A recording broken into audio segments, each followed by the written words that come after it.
From Floyd Mayweather turning fight purses into real estate, tech investments, and a promotional empire, to Manny Pacquiao building a business portfolio and political career, to Mike Tyson reinventing himself through cannabis, media, and entertainment. Let's talk about the outside jobs and businesses that turned boxing legends into moguls, politicians, and in one case, a guy famous for selling grills. George Foreman won the heavyweight title twice, knocked out Joe Frazier, and famously reclaimed the belt at age 45 against Michael Moore. But ask most people under 40 what George Foreman is known for, and they won't say boxing. They'll say the grill. Here's the number that tells the whole story. He earned more from the George Foreman grill than his boxing career, making over $200 million from it. $200 million from a countertop appliance with his name stamped on the side. The grill deal happened almost by accident. Sultan, the company that made the lean, mean, fat-reducing grilling machine, needed a spokesperson. After Foreman's comeback run, made him one of the most recognizable faces in America again. He wasn't a chef, he wasn't a businessman by training. He was just a heavyweight champion who liked to eat. And it turned out that was exactly the pitch people wanted. The grill became so dominant that other boxers actually tried to compete with it directly. Evander Holyfield, who beat Foreman for a piece of the heavyweight title back in the 90s, decided years later he wanted a piece of the grilling business too. Evander Holyfield once defeated George Foreman in a battle for the world heavyweight boxing title, and years later he sought to oust his former foe in another arena, unveiling the Evander Holyfield Real Deal Grill, a direct competitor to Foreman's famous machine. The Foreman grill, by that point, had already earned a fortune. Foreman's grilling machine had reportedly earned $100 million in sales since 1995, before Holyfield's version even hit shelves. Holyfield's version came in at $99, manufactured through a company called Sertran Corp, and he leaned hard into the rivalry angle in his pitch. He told the Atlanta Journal-Constitution that he owned a Foreman grill himself,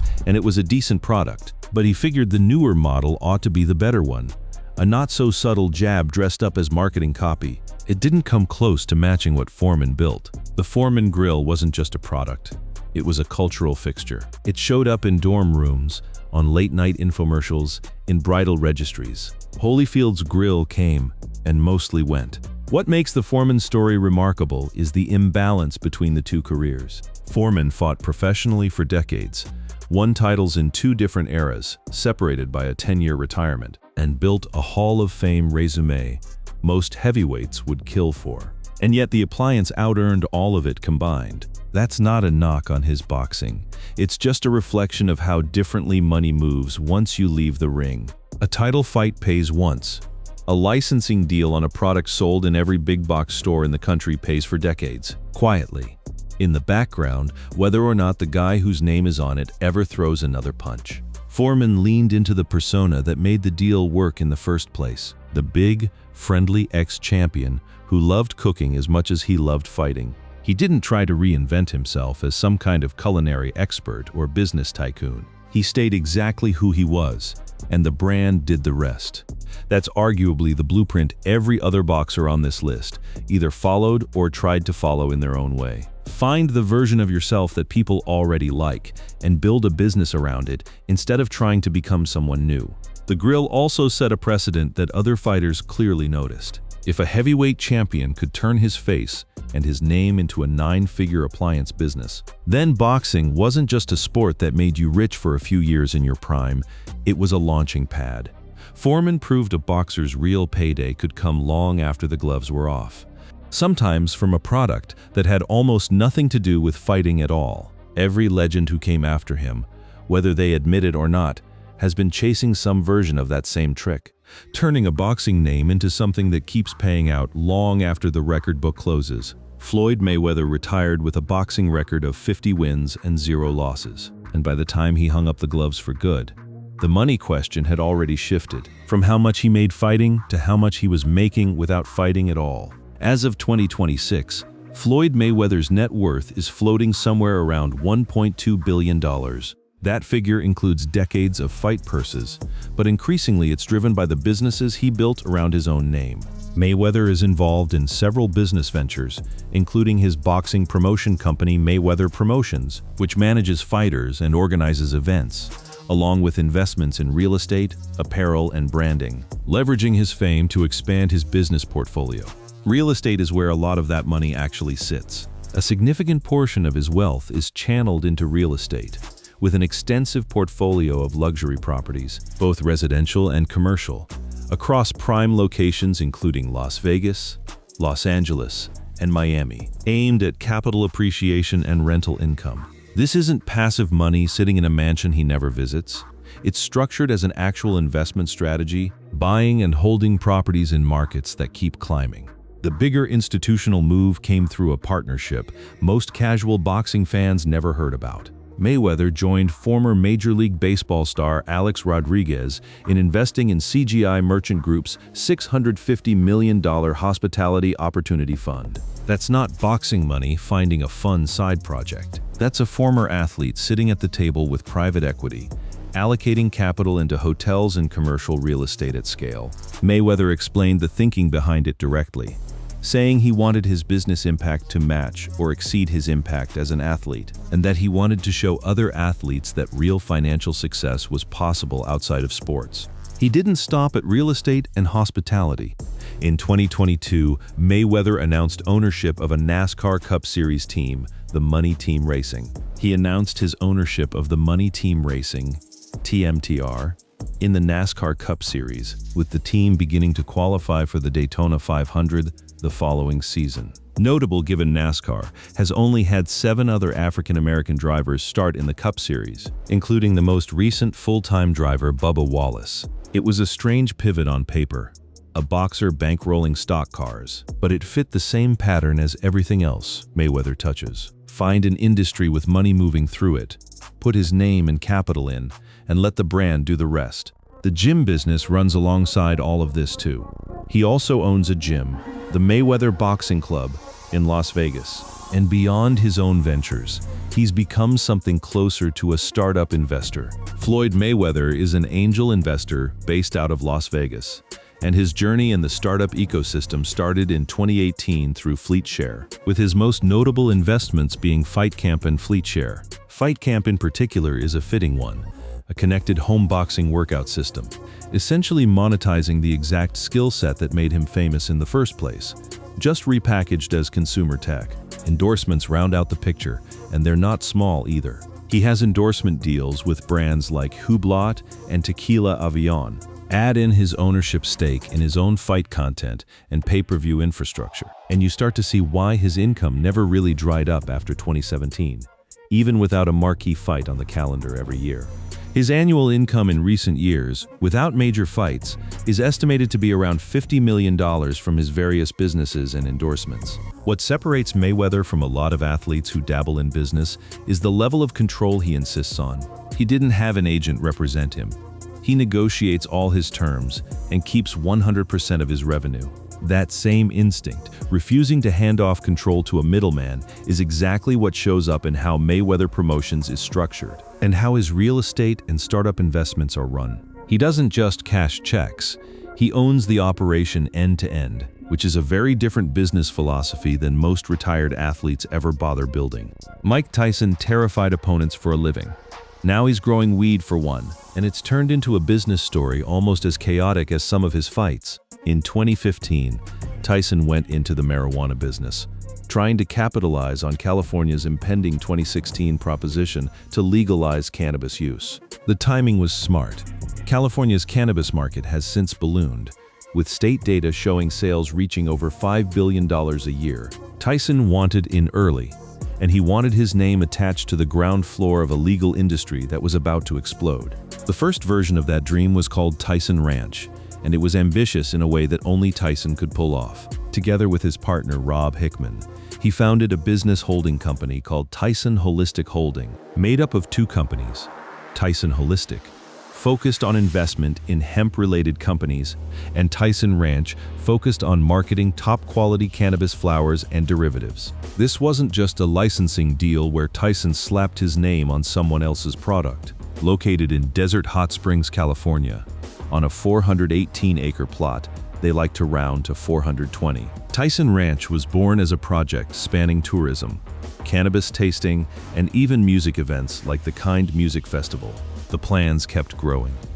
There was talk of a full resort, Tyson planned to open a multi-purpose marijuana resort on a 40-acre plot in California City, with his business partner describing the desert area as primed to be cultivated. The groundbreaking itself became a genuine event. On December 20th, the former heavyweight champ broke ground on that plot in a remote desert, about 60 miles southwest of Death Valley National Park, joined by business partners Robert Hickman and Jay Strawman, along with the city's mayor. A former heavyweight champion breaking ground on a cannabis resort with a sitting mayor standing next to him. That's not a hobby. That's a real estate and agriculture play with political backing.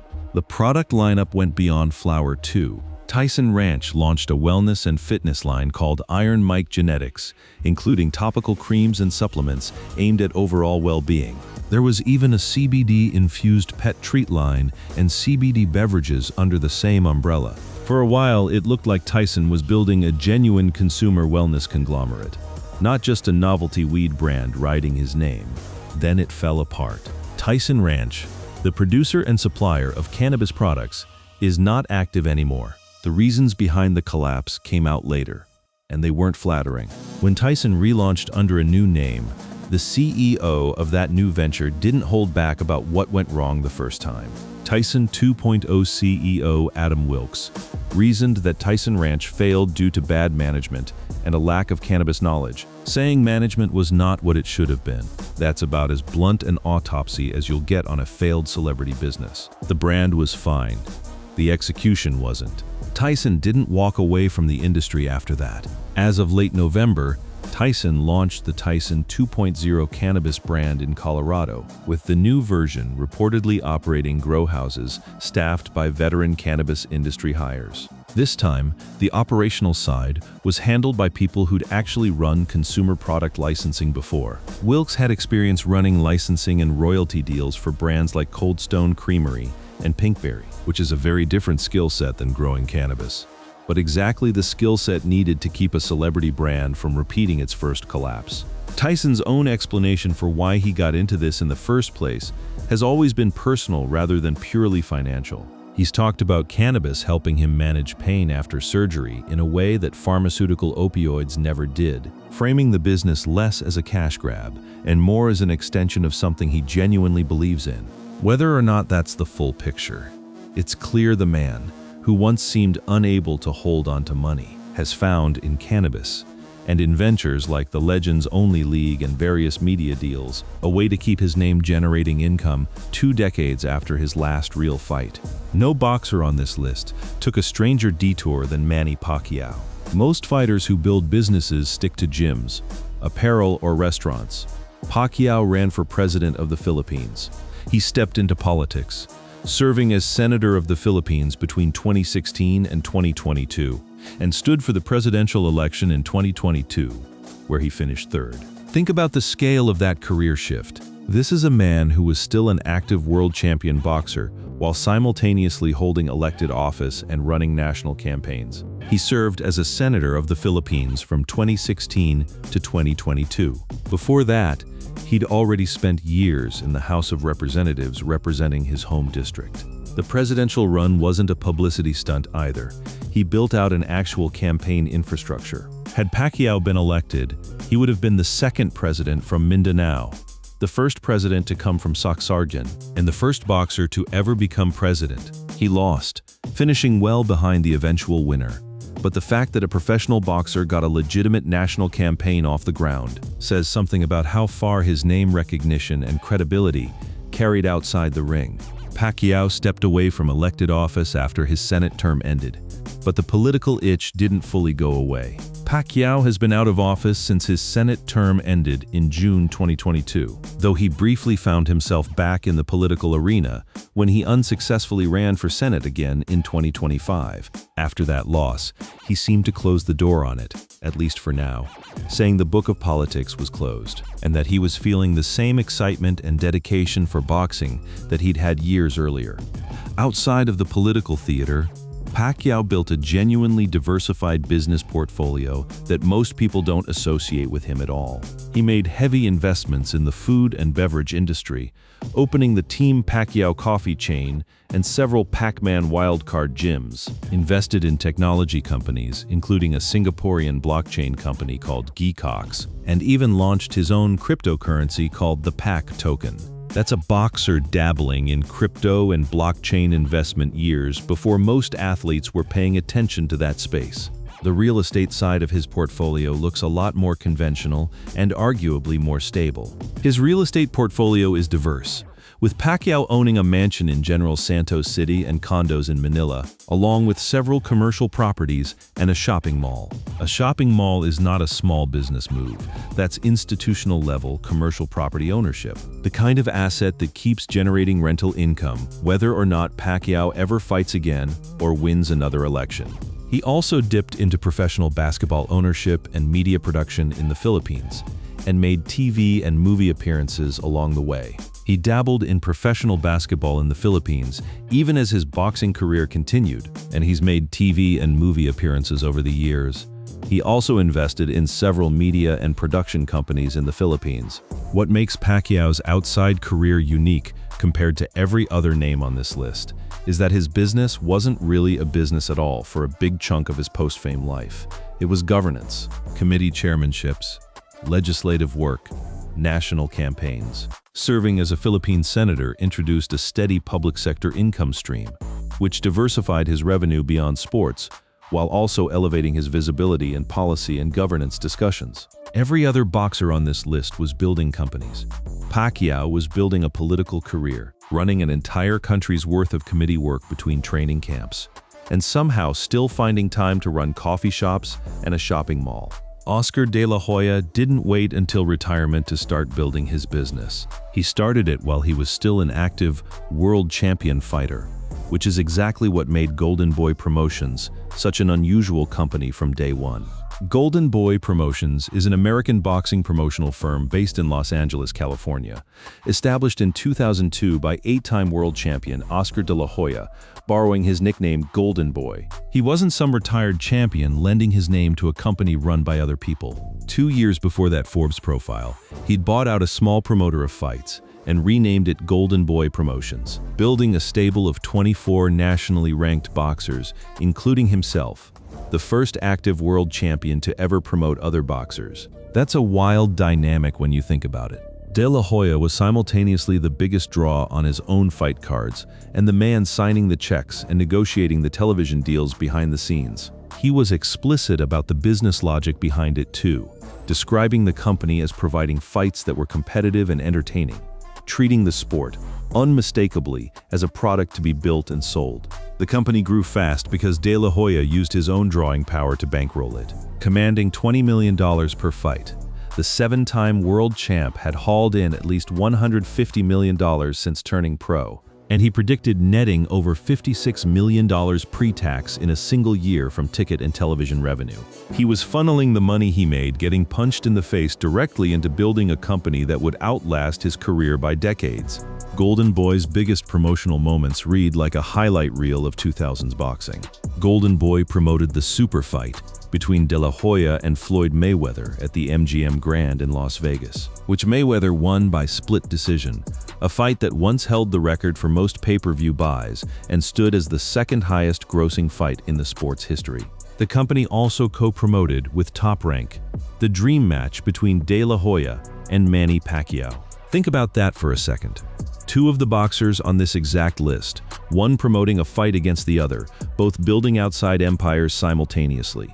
Running a promotional company wasn't smooth sailing the whole way through. Golden Boy Promotions president and principal owner De La Hoya and Richard Schaefer, his former CEO, reached a settlement on a $50 million arbitration case after Schaefer resigned following a decade in charge as the company's only chief executive, with De La Hoya accusing him of breach of fiduciary duty, an accusation Schaefer denied. Running a boxing promotion company, it turns out, comes with the same internal power struggles as any other corporation. Lawsuits, executive turnover, and boardroom disputes, just with boxers instead of shareholders in the mix. Golden Boy has stayed relevant into the current era of the sport too, still active in negotiations and disputes over marquee fights heading into 2026. A fight was expected to be booked easily given the business relationships involved, until Oscar de la Hoya of Golden Boy, who promotes one of the fighters, declared the fight off after his team refused a 50-50 offer. More than 2 decades after founding the company, De La Hoya is still the one in the room, making the call on whether a fight happens at all, a level of ongoing control that almost none of the other names on this list have managed to hold onto in their own ventures.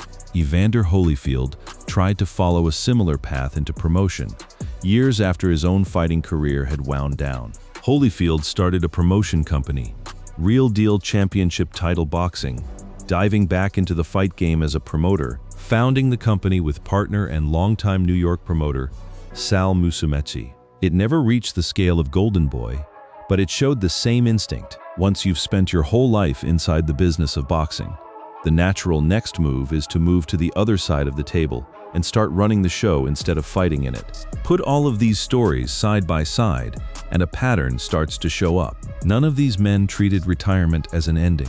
Every single one of them found a second act that had almost nothing to do with throwing punches, and in more than one case, that second act ended up out-earning the boxing career that built the platform in the first place. Foreman's Grill made more money than his entire fighting resume. Mayweather turned his brand into a private equity relationship, a NASCAR team, and a real estate portfolio spread across 3 cities. Tyson survived a very public business failure and rebuilt from the wreckage with a cannabis brand that's still standing.